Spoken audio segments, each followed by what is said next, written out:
Hey everybody, welcome to another free edition of our Trader User Group Weekly Roundup. This is for the trading week ending September 13, 2019. Everyone, I'm Preston Brent. I hope you're enjoying all the final lazy days of summer as we wind this summer down here, especially in the North American markets. This past week's theme is Life is a Highway by Rascal Flatts. Some of you probably know of this song. Some of the lyrics in the song, like life is like a road that you travel on, where there's one day here and the next day it's gone. Well, in these markets, same thing. We had this huge rotational shift, and something that was working well, it stopped working. More on that in a minute. This past week, we saw the Dow up about 1.58%. S&P was up just under 1%. NASDAQ, same thing. The Russell was up huge, 4.85% in this rotational shift I'll talk about in a minute. Volatility came down from 15 to 13.74, the VIX. So it fell about a little over 8% for the week. And in the world markets, we saw the FTSE up over in London, over 1%. The CAC 40 was almost 1% up. The DAX was up 2.2%. The Nikkei was up over 3.5%, almost 3.7%. China was up over 1%. The Hang Seng, the Hong Kong index, it was up almost 2.5%. So we've had a pretty strong week globally this past week. From a sector performance perspective, we saw materials up huge for the week, 4.2%, while utilities was the worst performer. It still was able to clock in about 11 bips to the upside. I also see the current trailing PE ratio over the prior 12 months. It's still a healthy 24.4, and the forward PE ratios, again, fairly healthy at 18.21. But again, higher interest rates tend to, lower interest rates tend to drive a higher PE ratio. Okay. But the forward 12-month PE ratio was still lower by about 25% from the prior 12 months. So we have seen a reduction.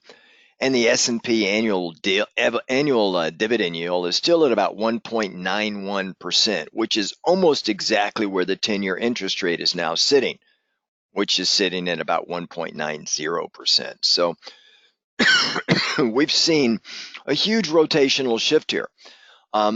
This monetary shift, I think, in central bank policies, we've seen interest rates this summer as we've gone through reaching lows we haven't seen in almost a decade or so. And these past few weeks, we've seen this large and rapid shift in yields as they've moved higher. We saw the ECB, of course, cut their rates by 10 basis points for deposits at the ECB down to 50 basis points negative, 0.5%. And they've also issued a new round of refinancing to the tune of about 20 billion euros a month. And there was a paper in Germany that responded very negatively to that because they didn't want to see interest rates continue to go down because they feel that there's less and less of an impact of lower rates. So we call him Super Mario, but they called him Count Dracula, sucking the blood out of the economy. So now this coming week, of course, all eyes are going to be focused on the US Feds. There's about a 90% probability that they too are going to jump on the bandwagon and cut another 25 basis points. And by the way, the markets are forecasting after that another rate cut in either their October meeting or their December meeting. Remember, there won't be a meeting of the Feds in November, so we'll have a meeting next week, one in October and then one in December, and the markets are forecasting 2 more rate cuts. I think that's a bit optimistic. And that could cause a counter move on the markets. And keep in mind, every time that what we call Jerome Power Ranger Boom Boom Powell, whenever he speaks, there's like a 82% chance that the markets sell off. I think he's spoken 11 times, and he's spoken 12 times, and 9 of those times the markets have sold off a pretty good bit. So let's see what he's going to have to thread the needle this Wednesday in his press briefing. So we're going to watch that. I think either way, going long volatility next week would make a lot of sense. And for our members, we're going to be putting on some trades. One that I call the Gator, which works out really well for us when you have a situation like we're going to be facing this week. So our members, which I will see tomorrow evening in our weekly market watch, you guys will kind of review that coming up. But as I said, rates and central banks, there's this policy shift going on right now. In August, we saw the 10-year US Treasury down, under 1.5, 1.4, really low. And and on top of that, we got over 17 trillion in worldwide negative yielding government securities. So something's got to stop. I just think the lower the rates go, it's just not going to have any effect on the markets at all. And as I said, we had this big, huge rotational shift. This past week, it was one where everything that was working for the several past months just stopped working. And behind all this, the central bank, as I call the masters of the universe, moves. This huge, rapid shift, rotational shift from momentum stocks into value stocks. During the first few days of this week, I mean, we saw momentum sell off by over 10%, those momentum stocks that have moved higher, especially a lot of software stocks. And then value stocks moved higher by 7%, with the momentum stocks, I think, selling off about 10%. So money appears to be making a bet that bond yields that were going to fall. This trade had worked nicely, but now that just stopped. So a lot of money was lost this week by hedge funds and others. So both momentum and low volatility baskets, where they were loaded up on with defensive stocks that tend to rise as rates fall. Well, that's where a lot of money was sitting and parked, a lot of big money. Well, that no longer worked over the past week and a half, but really over this past week. So we saw the 10-year just shoot up really fast. The yield curve, which had been inverted, started to steepen a little bit. And most of this, as I tell our members, is usually always driven by the fixed income market and the bond market. And that's what we've seen, because bonds and interest rates drive the equity market. It is not the other way around. Okay. So this rotational change, accompanied by these rising rates in US Treasuries. And I've seen a lot of theories thrown out there by analysts and TV pundits on the reasons, but at the end of the day, the shift does point, I think, to a market that could be seeing a little bit of light at the end of the tunnel for possibly higher price action. For our members, as you guys know, I've been saying that the market's probably, and I've been saying this now for a month or two, we got hedged in August and we got hedged in May for those down months. As you guys, for members, clearly you saw we were doing that. But I've also been saying the market's probably going to run up another, maybe up to 3,100, possibly even 3,200 before we get a bigger pullback. And that's just kind of what I'm seeing right now in the markets and some of the things that we track and how we do it. But if you listen to some of these pundits on TV and they were asked about this and they said, will this continue? I've heard absolutely yes. I've heard probably, and I've heard not really. So place your bets, guys and gals. No telling what that means if you listen to these people. Now on the screen, what I have here is the S&P 500 E-mini futures. Okay, you can see this huge move. Once we had this sell-off in the month of August, we've come back. We've been a lot of chop, and from July over to August, right? And then we've had this big chop, and now we've moved back up. We had this key breakout, right? And this key breakout was from this range right here. And we were in this tight range. And that breakout, a little bit of an attempt at a retest. And I said the only way we're going to make new all-time highs is with support from central banks. Well, we got support over in Europe. I suspect we'll get support from Boom Boom Powell this Wednesday, although he's a tricky one. Every time he speaks, the markets tend to sell off. Wouldn't be surprised to see another retest of this level right here again, which is around the 2940 area, 2930, somewhere in that area there. Would not be surprised to see it. But it's a little bit of a tricky move. We've had this huge move here off of the end of August lows, and we've just had this rocket ship move. And as you guys know, markets don't move like this for a long period of time. You generally have a consolidation period or a resting period before another attempt at a move. So it is setting itself up. Keep in mind, this is the month of September, which traditionally is not a strong month as far as market movement go. But at the same time, as we get towards the end of September, a near-term pullback and then another move higher, and we take it out because we're coming into quarter end. And as we come into quarter end, you'll see some window dressing by big firms and so forth, and just a little bit of a rotational shift that we're getting here, as well as not a little, it's big so far. But that's kind of what I'm seeing here in the S&P 500. Okay, and the rotational shift that I speak of, if we look at this momentum ETF, it tracks momentum stocks. You can see here this big couple of days sell off at the beginning of the week. It just gave it all up, and even on Friday it pulled back. Okay, and if we look at S&P value, which is just an ETF that tracks S&P value, we've already broken out to new highs here, right? You can see this move here. So value over that, and you can see we've made new highs, right? So we took out the May high right before we crashed in August, and now we've made new highs here with the S&P value. And if I were to come down here and look at a ratio chart, and let's bring it down here like this, and let's look at a ratio here of uh, let's say cyclicals to value. You can see here like this. You can see the consumer discretionary here really outperforming staples as we're getting some of this shift here.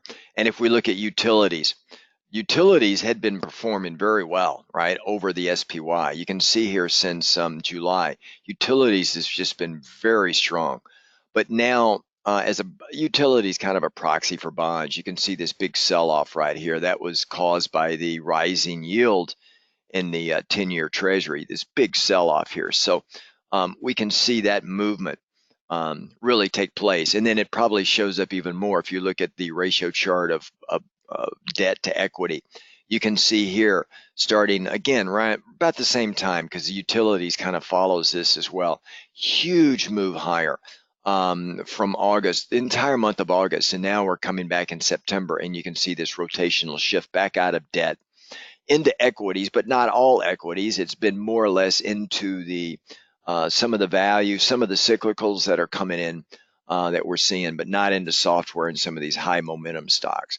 So these are some of the things that I think are really taking a play here, and it's going to continue as long as interest rates continue to rise. Okay. And if we look at the rut, I mean, the rut has been on fire. I mean, let me just get the Russell futures up here. Look at this move, guys. I mean, we were down here around 1446 the end of August, and then just in the month of September alone, we started off September down at 1470, and now we're at 1583. So what's that, 113 points in the first couple of weeks of September? Folks, that's a huge shift in small cap uh, growth and small cap value. I mean, just risk on kind of environment. Okay, and the Russell had been trailing the S&P dramatically. I mean, just really a lot. And now we're seeing that shift. If I come back down to the ratio charts again, let me just see if I can find it. That would be IWM and the SPY right here. Look at this shift. You can see here just how long the IWM has been underperforming the S&P, just a constant stream lower. And then all of a sudden, boom, right here, just comes up like this. Now, there's still a lot of money in these long short portfolios, these big funds. They're trying to cover some of their losses in this short period of time. But the odds still favor this thing to roll back over again. So we're going to have to watch it very closely and see if we can get follow through in the Russell. Okay, going back to the Russell futures. If we can get follow through in the Russell right here, that would be a solid thing. Again, no asset moves like this um, without having some kind of pullback. You can see a value area here, this long yellow line. This is where the most volume took place at price over volume at 1565. So I could see a little bit of a pullback here, but look at the price. It's gone through the 50, through the 200, but keep in mind the 50 is still below the 200. So I'm still cautious. Now we've been playing the upside, but I'm still very cautious. Okay. If we look at the Dow, all of these stocks, I mean, the indexes, look at the Dow, it's very close to its new all-time highs. Again, I think the markets, they may poke their head up, but really to hold it, we're going to need participation by the Feds. And it's not by coincidence that the markets have all moved back up near their all-time highs, with the exception of the Russell. Okay. If we look at NASDAQ, it's going to show the same thing. Let me just find the NASDAQ on here. Here we go. If we look at NASDAQ, again, near the all-time highs, right up here, I've got a huge resistance zone up here. We came right up in here on time and price and hit it. And now we're very similar to the S&P. Now we're coming here trying to hold this level here. Again, for us to make new all-time highs in the S&P, NASDAQ, and the Dow, I think we need participation by the Fed. Now, judging by Boom Boom Powell's track record, we're not going to get it. He's over 80% of the time that he speaks, markets sell off. So it's going to be really interesting how he threads this needle. Now, what would cause the markets to sell off? Remember, I said earlier that the markets have priced in 2 rate cuts for this year. Let's say Boom Boom Powell cuts the rates at 25 basis points. Markets are already expecting that, so that's priced in. You're not going to get a big move if that's all we have. But then what they're going to do is listen to what Boom Boom says. And if he pretty much intimates that that's it, we're not going to do anything else for a while, then you could see a negative reaction, just like we had in July, when even though they cut rates by 25 basis points, the Dow fell over 400 points, the S&P fell, 30 points or so. It was an ugly day. So we could have the same thing, right? So it's going to be thread needle time. Either way, for our members this Sunday night and our weekly market watch, we're going to go over the Gator because it loves these kind of markets. And we'll review it in the way we do it. So members stand by. If you're not a member, I highly encourage you to come in. Just one Gator trade will pay for a low expense subscription service to our membership to our user group several years over and over. So I'd check us out, guys. But anyway, that's what we got here, looking at some of the indexes here. If we look at emerging markets, you can see emerging markets have also come up, okay? Have had a really strong move along with rising yields. Again, I believe we're going to get a settling in of price here. And if we look at China right here, we had some good news coming out, which is kind of moving China up as well. First, Trump said in honor of the Chinese anniversary here, October 1st, the formation, I guess, of part of their country, Communist Party, said we'll delay the tariffs by a couple of weeks from October 1. So that doesn't really do anything, but it was kind of a gesture of goodwill. And in return, China came back and said, okay, then we'll reduce tariffs on some of the stuff. So there's this sense of de-escalation, which is driving also the markets higher, okay? And with the bond yields moving up, that kind of shows confidence in longer term bonds, which indicate that, well, maybe the markets aren't going to go into a recession anytime soon. I'm not been in the camp that we're going to run into a recession over the next 12 months, but I think probably in 2021, late 2020, 2021, we could get ugly if we're not careful here. Okay. So that's a little bit about what I'm looking at here. And of course, if we look at the VIX, as I said, it closed the week at 1374. We're in the yellow, or in the green. We moved out of the yellow here in the month of August, and we're back down. We closed actually below 14. So we're getting in a lower level here, which means, the risk of a bigger move is not to the downside, but to the upside. So, and it just so happens we got the Feds coming up this week, so we got to be very, very careful. And then look at the bond market, guys. It was down Friday over 2 full handles. This move here has been draconian.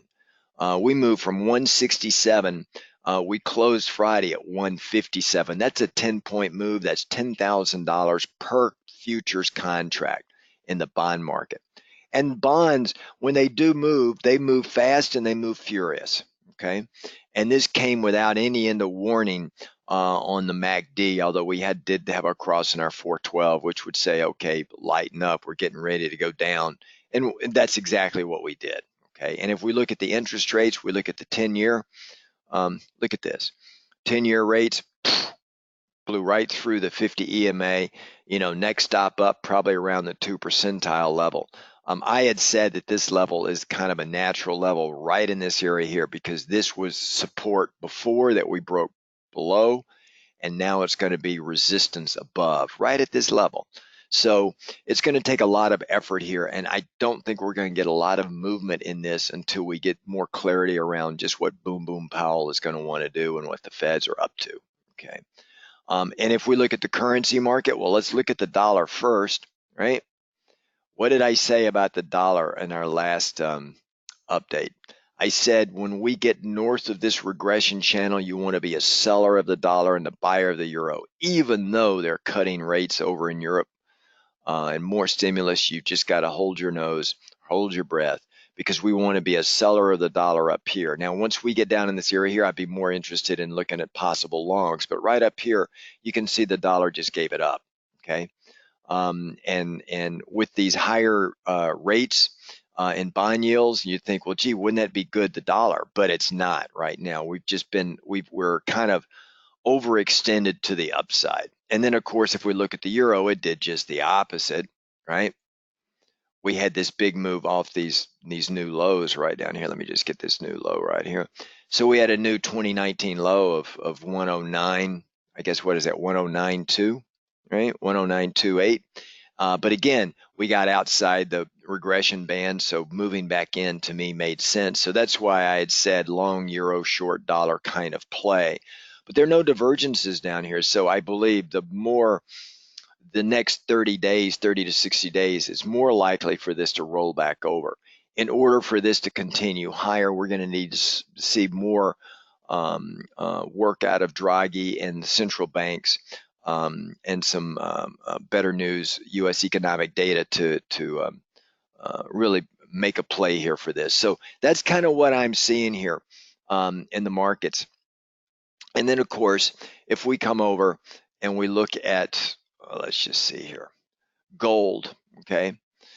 You can see gold gave it up just a little bit. We're kind of just below our support area here. I am still long gold, but again, hedged, mostly silver. You can see the 50 EMA. Now, if the 50 EMA breaks, we're going to fall in gold, okay? And it could be some profit taking is going on in the gold market. I think longer term gold is going to be higher, but not without fits and starts, okay? More so in the silver. If we look at silver, right here, I am long silver, but I hedged my bets way up here with some long puts.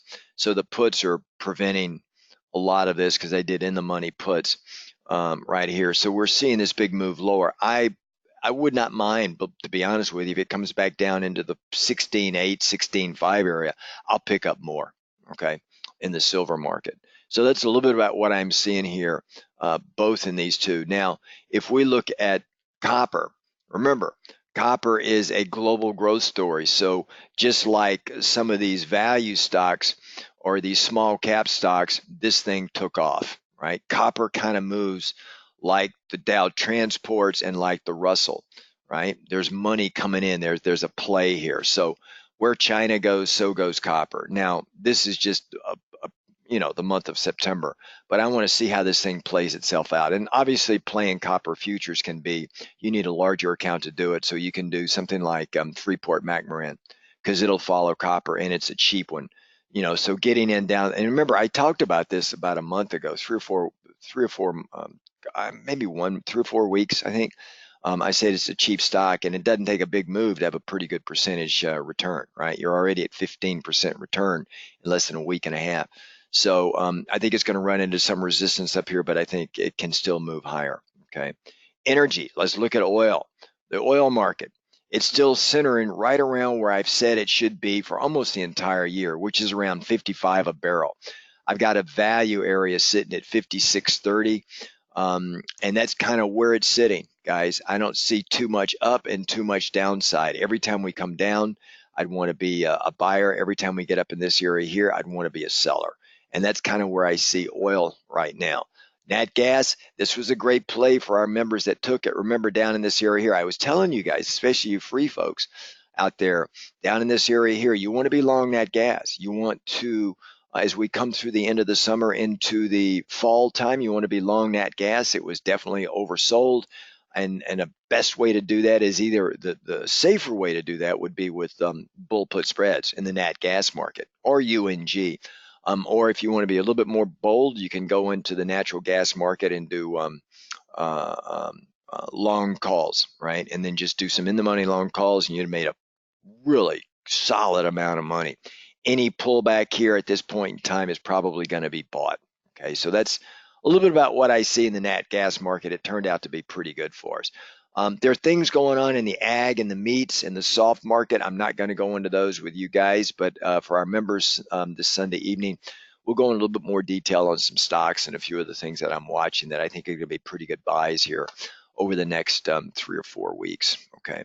If you're not a member, again, I highly encourage you to come in and check us out. We got a lot of things going on. We've had a pretty good year. I see next year is offering up even more opportunities because there are a lot of people who are going to be head faked, just like they were head faked with this shift from growth to momentum. Momentum goes out, and in comes some cyclical and some value. So I think there's going to be some more head fakes like that coming up in the next 12 months that are just going to offer up some great opportunities for everybody.